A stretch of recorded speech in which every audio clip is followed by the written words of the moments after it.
가나마다 현장에서 잡혔던 그 여인의 기사가 있고 난 조금 후에 주님은 여전히 예루살렘을 떠나지 아니하시고 예루살렘에 계십니다. 오늘 우리 9장 1절부터 본문인데, 예수께서 길을 가실 때 날때부터 맹인된 사람을 보신지라. 자, 이런 글귀로 시작합니다. 근데 여기서 보신지라고 하는 이 말씀, 예수님께서 예루살렘 성 안의 어떤 거리를 통과하고 계시다가 맹인된 사람을 보셨습니다.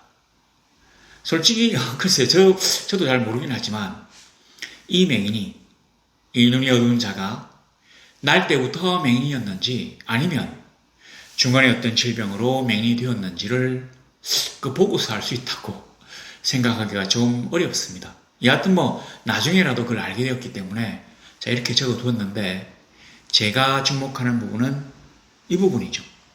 맹인된 사람을 보신지라.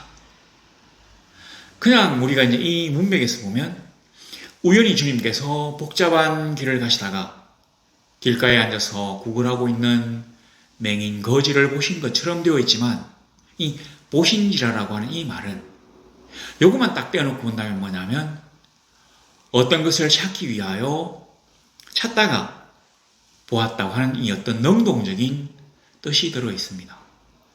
그러니까 다르게 얘기한다면, 우리가 우연히 주님의 눈에 띄었기 때문에, 날 때부터 맹인되었던 자가 우연히 주님의 눈에 띄었기 때문에 이 기사가 시작되는 게 아니라, 주님이 이 사람을 능동적으로 찾으시고 그리고 오셨다는 얘기입니다. 다르게 말하면 사랑의 주님은 이 세상에 거하는 우리를 능동적으로 찾고 보시고 지키고 보호하신다는 사실이 여기에 적혀 있는 것입니다.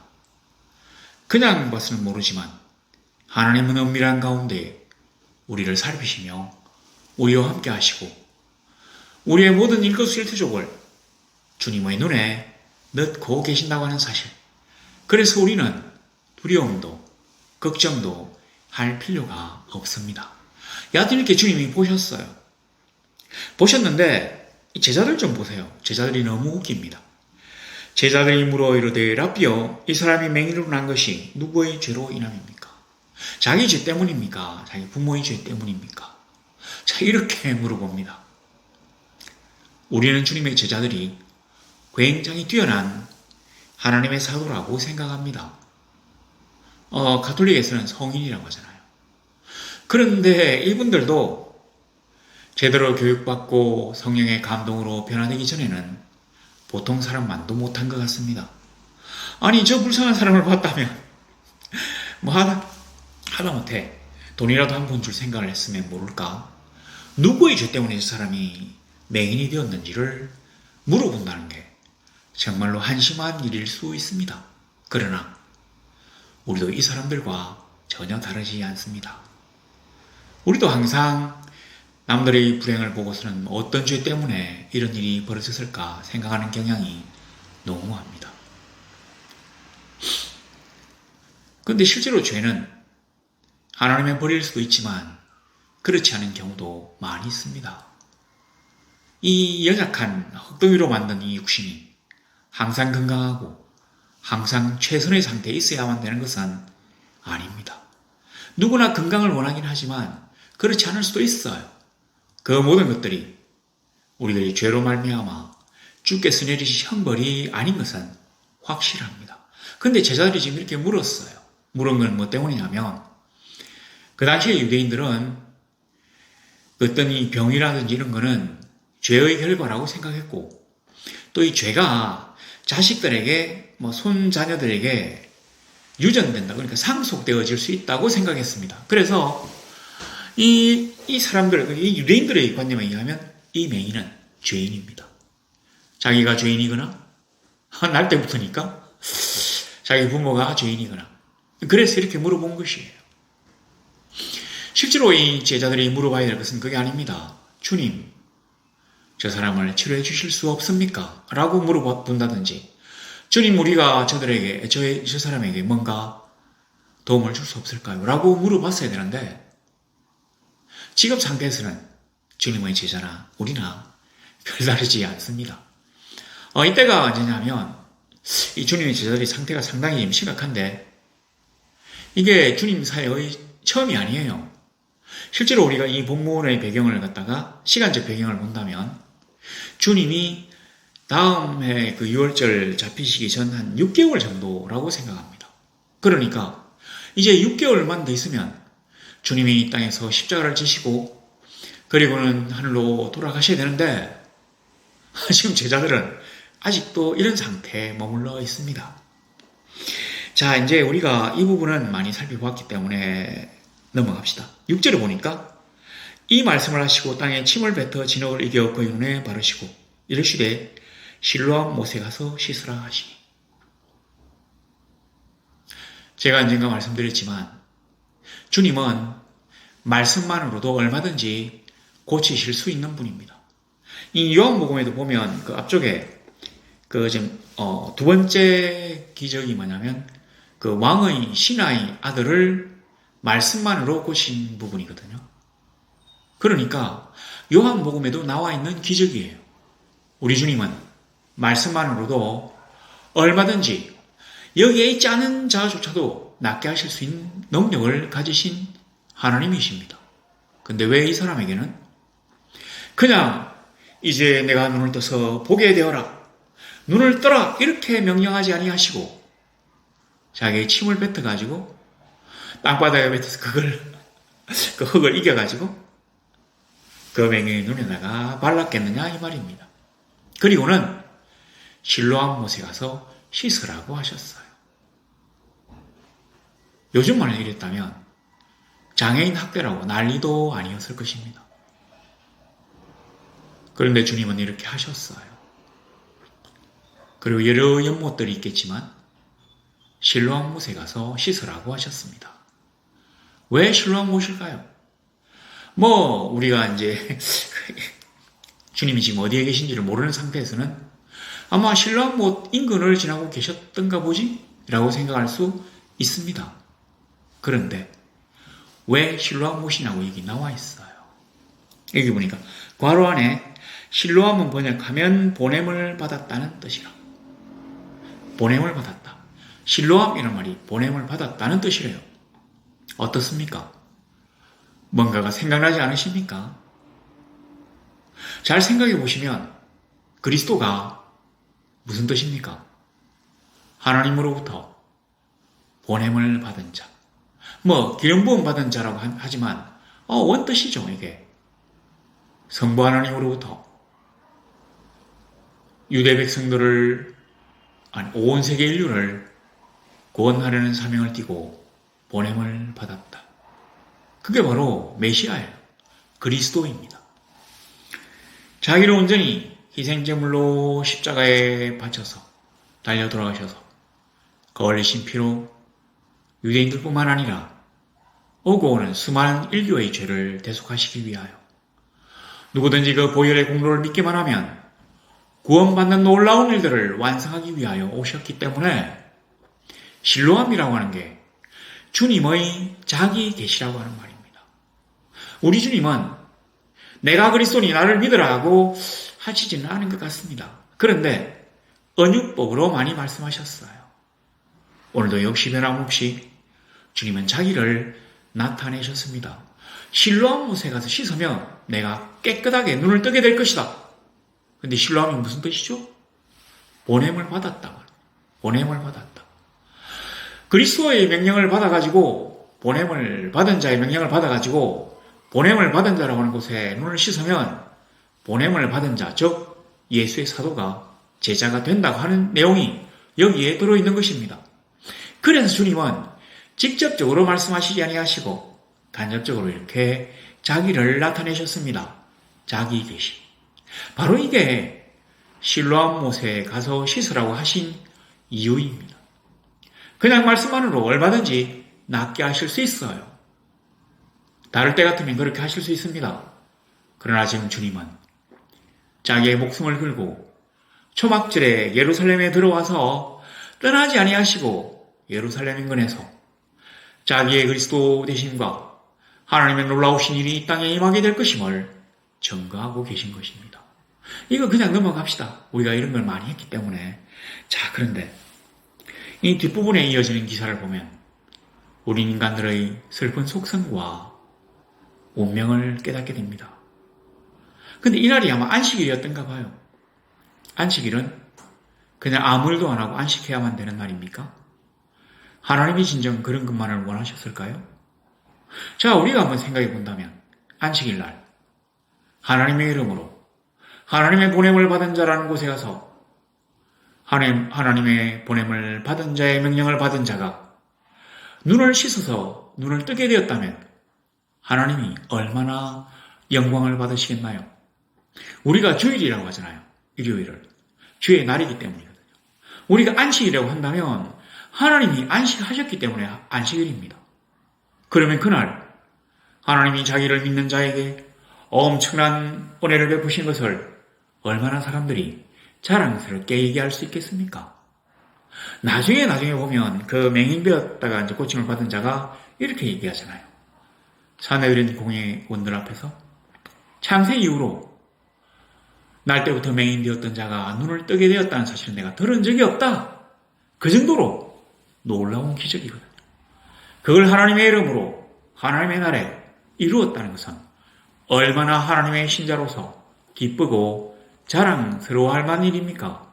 그럼에도 불구하고 이 사람들은 안식일을 어겼다는 명목으로 그리스도를 대적하고 주를 죽이려고 꾀합니다. 왜냐하면 그들은 그리스도를 인정할 수 없었기 때문이죠. 왜 인정할 수 없습니까? 주께서 그들을 위선자라고 책망하셨기 때문입니다. 왜 책망하셨나요? 바로 이런 것 때문이잖아요. 안식일의 규정을 지키기 위하여 주께서 내린 어느 곳에 가실지도 모르는데 날 때부터 맹인된 자의 고통을 외면하셔야만 했단 말입니까? 우리가 이제 기억해 보면 주께서 안식일을 회당에서 그 한쪽 손 마른 자의 손을 또 고치신 적이 있어가지고 유대인들이 또 발칵 뒤집힌 적이 있지 않습니까? 얼마나 가증스럽습니까? 주일날 교회 와서 말씀을 듣다가 하나님의 능력으로 손이 나았다면 얼마나 기쁘고 즐거운 일입니까? 그럼에도 불구하고 이 사람들은 안식일 규정을 어겼다고 하는 회개한 논리로 병고침을 받은 자, 병고친 자를 축출하려고 노력했다는 것입니다. 일단 그 우리 주님이 원하시는 것이 아닙니다. 율법이 왜 율법입니까?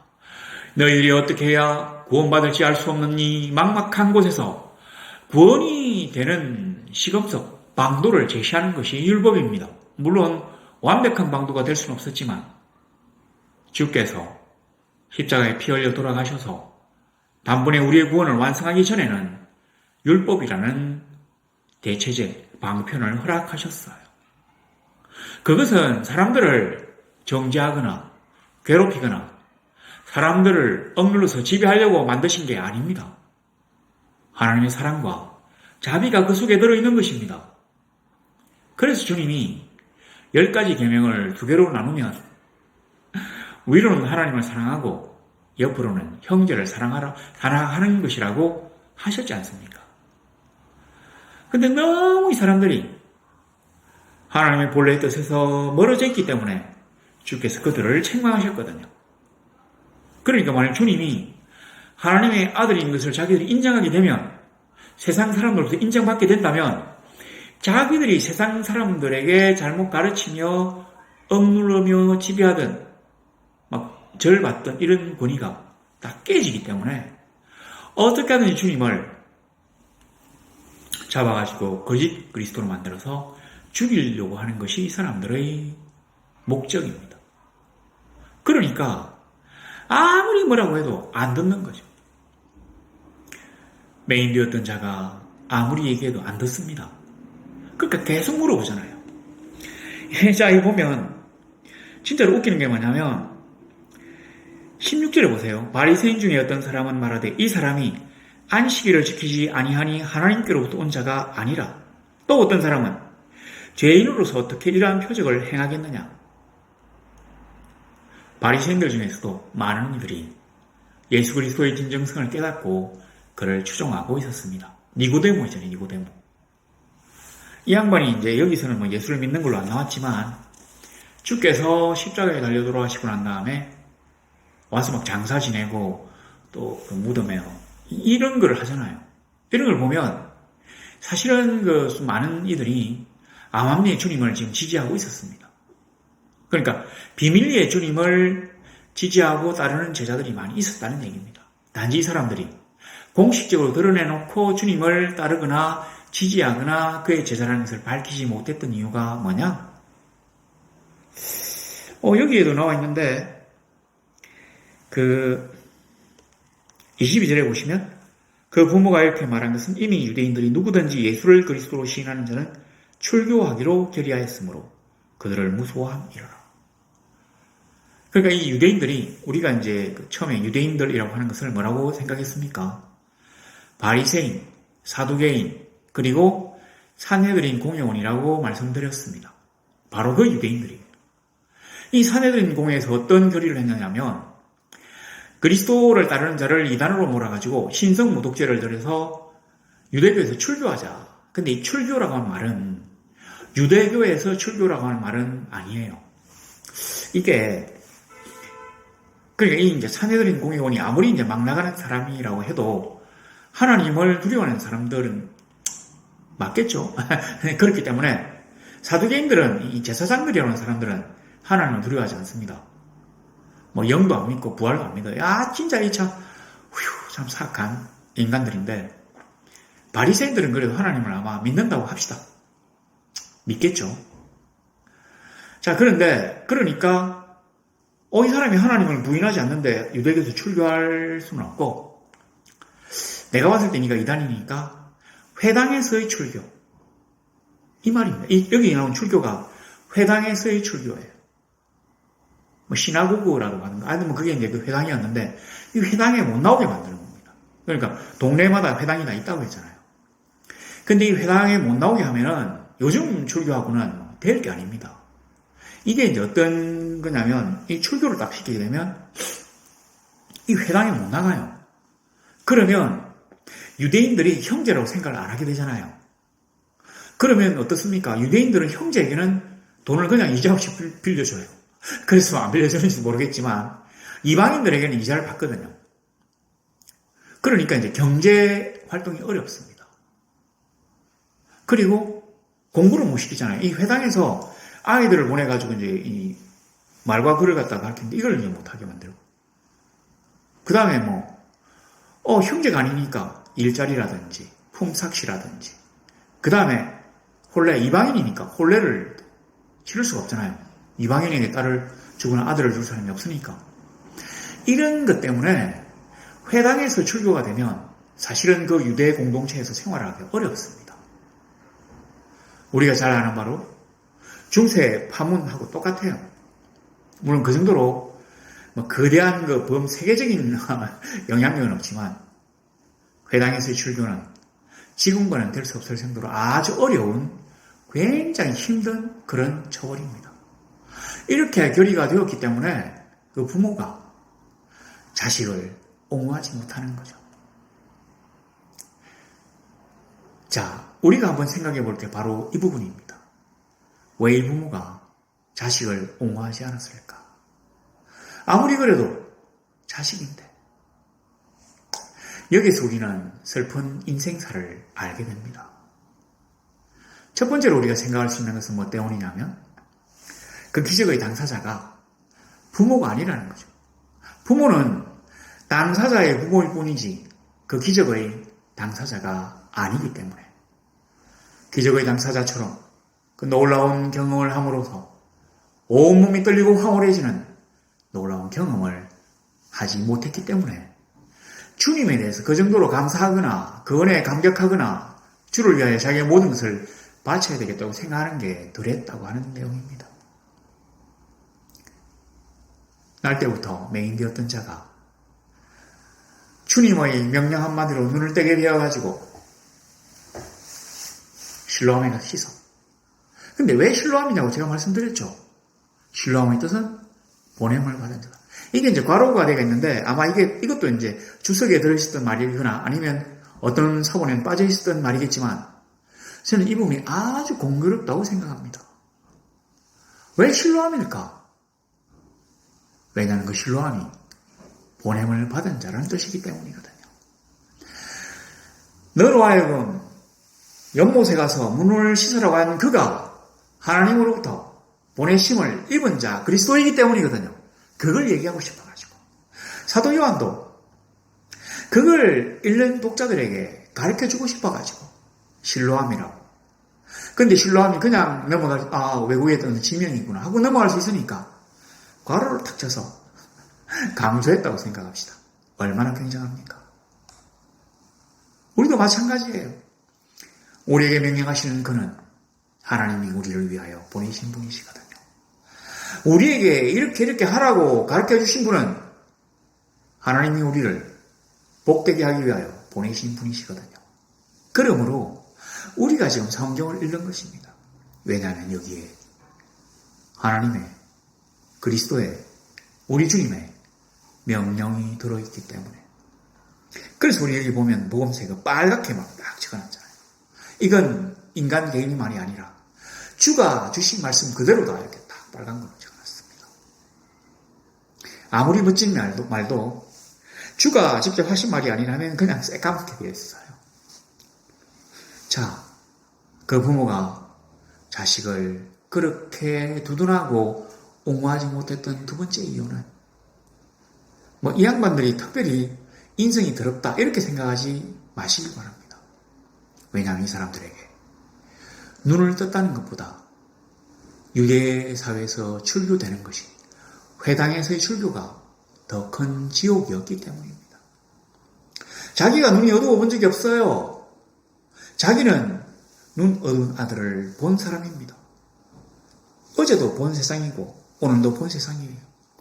자기 아들은 캄캄한 가운데 눈을 떠서 이 빛을 보고 하나님의 놀라우신 창조를 보고 기쁘고 즐겁고 황홀했지만 이 사람은 아들이 눈을 뜨기 전이나 눈을 뜨고 난 다음이나 똑같은 세상을 지금 보고 있습니다. 아들이 그걸로 연명한 그걸 지켜볼 수밖에 없다는 그런 부모의 삶을 한번 생각해 보세요. 아마 아주 가난한 사람들이었을 것입니다. 가난한 자에게 눈을 떴다고 해도 세상은 지옥입니다. 그러므로 아들이 눈을 뜬 게 전혀 이 사람들에게는 와닿지가 않았다는 것이죠. 출교보다는. 출교의 위협은 이 사람들에게 안 그래도 지옥 같은 세상에서 아예 살아갈 기반을 송두리째 없애는 것과 마찬가지였기 때문에 아들을 옹호하거나 두둔하지 못하고 아들의 편에 서지 못하고 아들에게 밀어내는 것입니다. 핑계하는 것이죠. 네 아들이 진짜로 눈을 뜬 게 맞느냐? 어쩌고 아들에게 물어보십시오. 그도 이미 장성했으므로 그래서 아마 20살 정도 넘었을 거로 생각하는데 장성했으므로 성인이기 때문에 아들에게 물어보세요라고 얘기할 수밖에 없나요? 그 부모의 심정은 어땠을까요? 그래서 사실은 우리는 눈이 어두운 자들이 아니라 눈을 뜨고 있기는 하지만 많은 경우에서 이 세상은 지옥입니다. 너무 힘들어요. 그래서 유일하게 우리에게 주어진 이 자그마한 것조차도 놓기가 두렵습니다. 그리스도 때문에. 그리스도를 위하여 나의 삶과 나의 목숨, 나의 교우관계, 나의 직장, 나의 일자리를 버린다는 게 어렵습니다. 그래서 나도 저들에 맞추어서 굴복하고 합니다. 자, 이러한 삶이 오늘 우리에게 펼쳐져 있습니다. 그러나 내가 직접 주님을 만나고 내가 직접 그 놀라운 기적을 체험하게 된다면 그 어떠한 것도 주님보다 앞설 수가 없게 됩니다. 바로 그렇게 되기 위하여 우리가 하나님의 성령을 힘입어야 하는 것이죠. 자, 그런데 우리 이 유대인들, 그러니까 이 산헤드린 공회원들도 보면 엄청나게 교묘하고 사악해요. 그리고 영리합니다. 세상이 우리가 생각하는 만큼 그렇게 어리석지가 않아요. 옛날에 괜히 하와를 꼬실 때 그 말을 한번 생각해 보세요. 너무 굉장한 어떤 화법이기 때문에 웬만한 사람이라면 저절로 하다가 넘어가게 되는 놀라운 그 말하기 기술을 사용하고 있지 않습니까?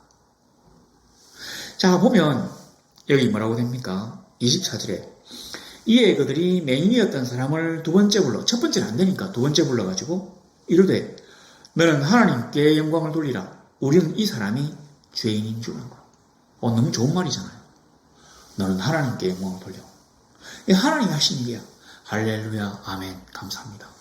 아주 좋은 말인 것 같은데 이 말이 아니에요. 이거 뒤에 보세요. 우리는 이 사람이 죄인인 줄 알아. 이게 사실은 이게 아주 나쁜 그런 신문법이라고, 유도법이라고 할 수 있습니다. 뭐냐면 너는 하나님께 영광을 돌리라 해놓고 이게 끝나는 게 아니라 우리는 이 사람이 죄인인 줄 알아라. 산헤드린 공회, 그러니까 제사장들, 사두개인, 이 종교 귀족들, 열심으로 율법을 연구하는 서기관들, 바리새인들, 바리새인 가운데 서기관들이 있다고 하는데 바리새인과 사두개인들이 전부 다 있는 이 거룩한 성공회, 거룩한 산헤드린 공회, 원들은 그가 죄인이라고 생각한다. 그러니까 너는 하나님께 영광을 돌려라. 이렇게 한번 바꿔보세요. 이상하지 않습니까? 무슨 말이냐면 네가 이제 저번에도 그가 확실히 죄인이라고 이게 조작된 일이라고 고백을 안 했는데 이제 그만 죄를 갖다가 고백해라. 그 얘기입니다. 그래서 하나님께 영광을 돌려라. 이게 사실은 어디서 나온 말이냐면 여호수아가 여리고성을 갖다가 공략하고 난 다음에 아가니가 신할산 외투하고 금덩어리 은덩어리 이렇게 숨겨가지고 자기 장막 밑에 감추어뒀다가 잡혔잖아요. 제위 뽑혀가지고 잡혔을 때 물어본 말이 바로 이거거든요. 네가 자기의 죄를 자백해가지고 하나님께 영광을 돌려라 이 말입니다. 그 말을 지금 여기 딱 쓰고 있는 거예요. 얼마나 이 사람들이 사악합니까? 뭐가 하나님께 영광을 돌리는 겁니까? 여기 있네요. 우리는 이 사람이 죄인 줄 알기 때문에 너가 원래부터 눈을 뜨고 있었던 사람이고 거짓말로 이렇게 맹인인 척 했다고 하는 걸 자백해라. 그래가 예수가 지금 거짓말하고 있다는 걸 폭로해라. 그게 하나님께 영광을 돌리는 일이다. 이 얘기입니다. 얼마나 사악합니까? 이 사람이 그러니까 이 맹인이었던 자가 원래부터 날 때부터 맹인이었다는 것을 알고 있습니다. 주변에 많은 사람들이 정인했을 것입니다. 산헤드린 공회에서 잡아가서 막 신문했을 거 아닙니까? 이 사람 원래부터 눈 뜨고 있었지. 바로 아닌데요. 이 사람 원래부터 맹인이었는데요. 거짓말하지 마. 진짜입니다. 진짜지. 아닌데요. 진짜지. 아닌데요. 가짜지. 아닌데요. 아이고 저도 무슨 말인지 모르겠네요. 이렇게 했을 텐데 다 알고 있었을 것입니다. 부모도 그랬잖아요. 날 때부터 맹인이었던 것이 확실합니다. 이렇게 얘기했는데도 불구하고 다시 또 물어보는 게 뭐겠습니까? 어떻게 하든지 예수를 그리스도가 아니고 조작된 거짓 그리스도라고 하는 것을 밝히고 싶어서입니다. 사실은 제가 이제 설교할 때 항상 말씀드렸지만 오병이요 사막에서 우리를 위하여 상을 베푸신 것이 메시아가 이 땅에 오셔서 베푸실 표적 중에 하나거든요. 근데 그것뿐만 아니라 맹인이 눈을 뜨는 것도 메시아가 이 땅에 오셨을 때 행하시는 표적 중에 하나로 나와 있습니다. 이사야 29장 18절인 거기 나와 있대요. 맹인이 눈을 뜨는 거. 그때 맹인이 어둠 가운데서 눈을 뜬다. 그러니까 이 맹인이 눈을 뜬다는 게 다른 이적들과 달리 굉장한 일이라는 것입니다. 이 이적이 인정이 되면 이제 이 산헤드린 공회도 공식적으로 예수를 메시아로 인정할 수밖에 없게 돼요. 그러면 자기의 권세는 끝장이 납니다. 그러니까 길을 쓰고 그냥 막는 것입니다. 이사야가 예언했던 메시아가 다시 오실 때 표적이 한 3개쯤 있다고 생각한다면 음식 주는 거, 사막에서 상을 베푸는 거, 그 다음에 맹인이 눈을 뜨는 거, 또 하나는 역시 아까 29장 18절 앞에 나와 있는 뭐냐면 못 듣던 사람들이 듣는 거. 글쎄 못 듣던 사람은 뭐라고 합니까? 농아? 옛날에 소경이래. 아니 소경이 아니라 귀머거리라고 했잖아요. 요즘 그런 말을 안 쓰고 있대. 농아인데 글쎄 아니도 아닌데 하여튼 이런 사람들이 듣게 되는 거. 그 다음에 어두운 분들이 보게 되는 거. 그 다음에 사막에서 음식상을 베풀어 줬고, 이 세 개가 이사야가 예언한 메시아가 이 땅에 오셨을 때 나타낸 표적이거든요. 그러니까 보세요. 오병이어 기적은 어디서 행했습니까? 갈릴리에서 행하신 거거든요. 베시다 들판에서. 그리고 여기 맹인이 눈을 뜬 것은 어디에서 행하신 표적입니까? 어디는 어디라요? 예루살렘이잖아요. 유대인들과 갈릴리 사람들이 이렇게 지금 확연하게 다른 반응을 보입니다. 갈릴리 사람들은 그가 그리스도라고 하는 확신을 가지고 그를 자기들의 왕으로 모시려고 광분했습니다. 근데 이 사람들은 그를 죽이려고 광분하고 있어요. 이게 나중에 그들에게 핏값으로 돌아갑니다. 자, 이제 그렇게 했는데 대답하되 그가 죄인인지 내가 알지 못하나 한 가지 하는 것은 내가 맹인으로 있다가 지금 보는 그것이니다. 내가 지금 보기 때문에 내가 이 놀라운 기적을 체험했기 때문에 나는 결단코 이 은혜를 배신할 수 없습니다. 우리가 주를 처음으로 믿었을 때, 주가 처음으로 우리를 찾아오셨을 때, 주의 성령에 감동되어서 우리가 뜨거운 눈물을 흘렸을 때, 주의 성령에 감동되어서 그 어루만져짐을 당해서 우리가 한없이 즐거웠을 때, 그 놀라운 기억을 지금도 하고 있다면 우리가 어떠한 경우에 처하든지 어떠한 상황에 있든지 간에 그때의 그 은혜를 배신할 수가 없습니다. 아니, 없어야 합니다. 세상의 모든 것들이 나를 위협하고 압박한다 할지라도 나는 주를 배신할 수 없습니다. 그렇게 되어야 신자인 것입니다. 아니, 신자보다 조금 높은 성도? 성도까지는 좀 덜 되고 그 정도. 갈릴리 사람들이, 갈릴리 베세다에 모여들었던 그 사람들이, 오병이어 기적에 참여했던 그 사람들이 교인이라고 한다면 이 사람들은 완벽하게 그리스도를 대적하는 세상 사람들이잖아요. 자, 그런데 맹인되었던 사람이 이제 처음 눈을 떠서 그런지 이 사람이 아주 순수해요. 보면 너무 웃기는 게 있는데, 자, 27절에 보면 대답하되 내가 이미 일렀어도 듣지 아니하고 어찌하여 다시 듣고자 하나이까? 당신들도 그의 제자가 되려 합니까? 제가 말씀드렸잖아요. 그 히브리어에 존대어가 없다고. 아니, 내가 이미 말했는데도 듣지 않고는 왜 또 들으려 하느냐? 그래 놓고는 보세요. 당신들도 그의 제자가 되려 하느냐? 너희들도 그의 제자가 되어야 하느냐? 그렇기 때문에 자꾸 그 놀라운 기적에 관한 것을 듣고 싶어 해가지고 나에게 물어보느냐? 이렇게 역으로 물어본 것입니다. 근데 제가 주목한 게 뭐냐면 당신들도, 나는 주님의 제자가 아닌데 당신들이 제자가 되려고 하면 당신들은 제자가 되려 합니까? 이렇게 물어야 될 거잖아요. 근데 이 사람도 자기를 제자라고 생각하고 있기 때문에, 비밀스러운 제자라고 생각하고 있기 때문에 당신들도 라고 얘기했다는 것이죠. 여기 보세요. 밑에 28절에 그들이 요가의 바리새인들, 산헤드린 공회원들이 요가에 이르되 너는 그의 제자이나 우리는 모세의 제자라. 이게 인간이에요. 왜냐하면 모세는 자기들의 권한을 침범하지 못하거든요. 이미 옛날에 죽었으니까. 근데 예수는 자기들의 권위를 침범할 수 있거든요. 그래서 죽이려고 하는 것입니다. 근데 이제 제가 더 황당하게 느낀 것은 그 당시 산헤드린 공회원들이 진짜로 보고 싶은 것만 보기 때문에 그 놀라운 기적의 주님을 보고서도 그 기적의 현장에 참여해서 그 증거를 확실히 듣고서도 뭐라고 합니까? 모세와 예수를 동일선상에 놓고 지금 비교하잖아요. 신과 인간을, 그리스도와 인간을. 너무한 거 아닙니까? 제가 이제 이런 얘기를 하니까 옛날 생각나는데, 1860년대인가? 하여튼 그때, 이제 우리나라 사람들이, 우리나라 이 갓선 선비들이 책을 하나 썼대요. 근데 거기서 뭐라고 썼냐면, 예수님을 공자에 비유를 했거든요. 예수님도 공자하고 똑같은 위대한 성인이다. 우리말로 세계 4대 성인 안에 들어간다. 이런 식으로 얘기해가지고, 이 조선의 선비들이 난리가 났대요. 아니, 듣도 보도 못한 사람을 갖다 그 위대한 공자님과 비교하니 너희들이 지금 제정신이가.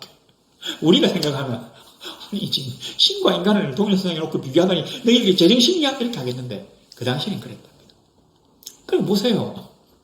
모세와 예수님이 어떻게 비교가 되겠습니까? 그런데도 이 사람들은, 너는 예수의 제자냐? 우리는 모세의 제자다. 이렇게 얘기했다는 말입니다. 자, 이랬던 사람들. 자, 그런데 이제 쭉 내려갑시다. 내려가고 30절을 보면 이 사람이 딱 뭐라고 합니까? 제가 이 말에 참 감동을 받았어요. 창세 이후로 맹인으로 난 자의 눈을 뜨게 하였dam을 듣지 못하였으니 이 사람이 하나님께로부터 오지 아니하였으면 아무 일도 할 수 없으리다. 창세 이후로 맹인의 눈을 뜨게 했다는 것은 들어본 적도 없습니다. 그러므로 이 사람은 하나님이 보내신 자입니다. 나는 믿습니다. 주여, 나는 믿습니다. 당신이 하나님이 이 세상을 위하여 보내신 이심을 나는 믿습니다. 이렇게 얘기하고 절했다고 하는 걸로 끝이 납니다. 38절 보세요. 이르되 주여 내가 믿나이다 하고 절하는지라. 여기서 사실은 이 절한다는 말은 신적인 경배를 얘기합니다. 우리는 항상 이렇게 안녕하세요 이렇게 하면 절하지만 아마 이 히브리 사람들은 그렇게 얘기하지 않았던 모양입니다. 그래서 여기서 절하는 것은 신에게 드리는 경배라는 얘기입니다. 나는 당신이 그리스도의 심을 믿습니다. 나는 당신이 전능하신 하나님이 보내신 이 심을 믿습니다. 오 주여 나는 믿습니다. 이렇게 성인하는 절을 했다고 하는 말입니다.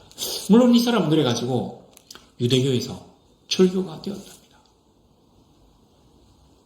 그런데도 이 사람의 어떤 그 뒷부분은 나오지 않습니다. 많은 신학자들은 이 사람이 아마 비밀 제자였을 것이다. 그러니까 공개적으로 나는 그리스도의 제자라고 얘기하지는 못했지만 비밀리에 그리스도를 따르는 주의 제자였을 것이라고 얘기합니다. 자, 회당에서 출교되었기 때문에 이 사람의 삶이 정말 어렵겠죠. 그러나 설마 눈 감고 길거리에 앉아가지고 구걸하지 못했다고 해서 이 사람이 슬퍼할까요? 천만의 말씀. 이 사람은 젊고 눈을 떴기 때문에 어디에서도 일할 수 있습니다. 뭐 따지고 보면 유대에서는 일자리가 별로 없어요.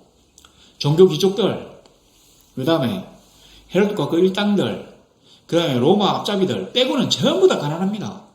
그러니까 예수님이 드신 그 성경 비유에 보면 제일 많이 나오는 게 뭡니까? 품꾼 비유잖아요. 포도원 품꾼도 있고 그 다음에 있어봐야 농부 아니면 어부. 어부도 잘 안 해요. 주로 농부. 제일 많은 게 품꾼. 왜냐하면 전부 직업이 다 그거거든요. 대부자의 그 농장에서 그냥 품을 파는 것입니다. 그게 일상이었어요. 유대인들이 품을 못 팔게 한다고요? 그럼 대가볼로로 가서 팔면 되잖아요. 유대인들이 박해합니까? 그러면 사마리아를 제라솔로 달리니까 사면 되잖아요. 뭐가 걱정입니까? 내가 하나님과 함께 있는데, 내가 하나님의 은혜를 체험했는데, 내가 그리스도의 명령으로 눈을 뜨게 되었는데, 그 놀라운 그리스도의 정인이 되었는데 나에게 뭐가 걱정입니까? 걱정이 없어요. 그렇기 때문에 이 사람에게는 출교가 어떠한 위력도 압박도 되지 않았던 것입니다. 왜냐하면 내가 그리스도의 진리의 편이기 때문에. 자, 성경 본문이 이렇게 끝이 나는데 제가 뒷부분을 한번 넣어보겠습니다. 요건 성경이 아니라 역사예요. 실제로 이게 산헤드린 공회원 중에 사두개인과 바리새인이 있다고 말씀드렸습니다. 근데 이 사두개인은 모세 오경만을 믿고 다른 성경은 안 믿어요. 그러니까 영이니 부활이니 어떤 그 신비 이런 거 하나도 안 믿습니다. 아주 굉장히 웃긴 골통들이에요. 자기가 하나님의 이름으로 밥 벌어 먹으면서 사실은 하나님의 권능을 제한하고 무시하는 자들입니다. 이 사람들은 단지 성전 제사를 수종드는 일꾼들일 뿐이에요. 직업인들. 성전이 파괴되면서 사두개인들도 역시 없어집니다. 이때가 이제 이때는 이제 주님이 십자가에 달리시기 한 6개월쯤 전이라고 말씀드렸는데, 그러니까 옛날 사람들이 이게 주전과 주후를 나누는 그거를 좀 계산을 잘못해가지고, 실제로는, 글쎄, 저도 잘 모르겠는데, 이게 지금 예수님이 이제 33세로 십자가를 지시고 성천하셨는데, 그 한 3년 정도 차이가 난다고 보고, 요때를 보통 사람들은 주후 29년으로 봐요. 근데 주후 70년에 어떤 일이 있었냐면 로마의 디도라고 하는 장군이 와가지고 예루살렘 성을 회파합니다. 그리고 사실은 그때 유대하고 로마하고 전쟁이 붙었거든요. 독립전쟁. 그랬는데 이게 놀랍게도 초반에 막 이겨요. 그래가지고 이기고 그래서 이제 옆에 지금으로 치면 시리아 총독쯤 되는 뭐 이런 쪽에 있는 로마 군대까지 유대의 로마 주둔군하고 붙어서 이기고 이게 안 되니까 이제 또 상급 기관인 시리아나 안디옥이나 이런 데 있는 이제 로마 군대가 왔는데 또 이겨요. 그러니까 유대인들이 마음이 붕뜨가지고 우와 이래가지고는 막 싸웁니다. 그래 되니까 로마가 어쩔 수 없이 다른 데 있던 갈리아라든지 저 유럽 전선이나 뭐 이런 데 있던 로마 군단을 다 불러들여가지고 유대인들과 싸우게 돼요. 뭐 당연히 유대인이 집니다. 근데 너무 유대인들이 막 악착같이 싸우니까 아마 이 디도가 유대인들을 갖다가 몰살시키려고 했던가 봐요. 그때 당시로 예루살렘 성과 갖다가 회파합니다. 지금 통곡의 벽이라는 것만 남겨두었어요. 회파하고 그 다음에 성전을 부셔버립니다. 성전이 없어지니까 더 이상 성전 제사를 지낼 수 없잖아요. 그래서 자연스럽게 사두개인이 멸망합니다. 없어져요. 그리고는 그때 당시로 이제 자기들이 막 이기고 있으니까 뭐 어떤 소문이 돌았냐면 하나님의 거룩한 성도인 예루살렘은 어떤 일이 있어도 이방인의 손에 짓밟힐 수 없다. 이래가지고 사람이 전부 다 그 비좁은 예루살렘 성으로 막 몰려들었대요. 여하튼 이 전쟁에서 죽었던 유대인들이 요세푸스라고 하는 사람이 지금 이걸 믿을 수 있는지 몰라도 270만 명이 죽었답니다. 근데 놀라운 사실. 제가 조금 전에 뭐라고 했습니까? 베세다 사람들은 오병이의 기적을 맛보고는 주를 그리스도로 그러니까 유대인 왕으로 초대하고 메시아 혁명을 일으키려고 했다고 했잖아요. 근데 여기 예루살렘 사람들은 똑같은 그 메시아 표적을 보고서는 주를 죽여서 없던 일로 만들려고 했다고 했잖아요. 운명이 갈립니다. 북쪽 갈릴리는 이때 멸망하지 않았어요. 이때 헤롯 안디반가 뭐 이상한 사람이 로마 군대의 편에 서가지고 갈릴리는 무사히 지나갔답니다. 남주 유대만 깡그리 몰살을 당하는 거예요. 바리새인들은 어떤 사람들입니까? 뭐하는 척하는 사람들이잖아요. 내가 성경을 잘 아는 척, 내가 성경의 말씀을 잘 지키는 척하는 사람들인데 왜 척했냐면 혈통으로 귀족이 된 사두개인들은 안 되잖아요, 자기들이. 아론의 후손들만, 그러니까 사도고의 후손들만 사두개인이 된다. 뭐 이렇게 이제 우리가 본다면 다른 집안에서 태어난 사람들은 아무리 노력해도 종교 귀족이 안 되니까 뭐를 합니까? 내가 진짜로 성경을 열심히 알고 말씀을 잘 지켜가지고 아유 저 사람 정말 신앙이 좋구나. 진짜로 본받을 만해. 이렇게 되려고 노력했다는 것이. 그러니까 자기가 진짜로 하나님을 두려워하거나 하나님을 사랑해서 성경을 연구하거나 율법을 지키려고 한 게 아니라 남들이 아이고 정말 굉장한 사람이네요 하면서 존경하는 것이 이게 권력이 아니라 권위가 되잖아요. 그러니까 그 권위를 누리려고 뭐하는 척, 내가 하나님을 잘 섬기는 척, 성경을 잘 아는 척, 성경을 열심히 읽는 척 했기 때문에 주님이 막 이렇게 책망하셨던 겁니다.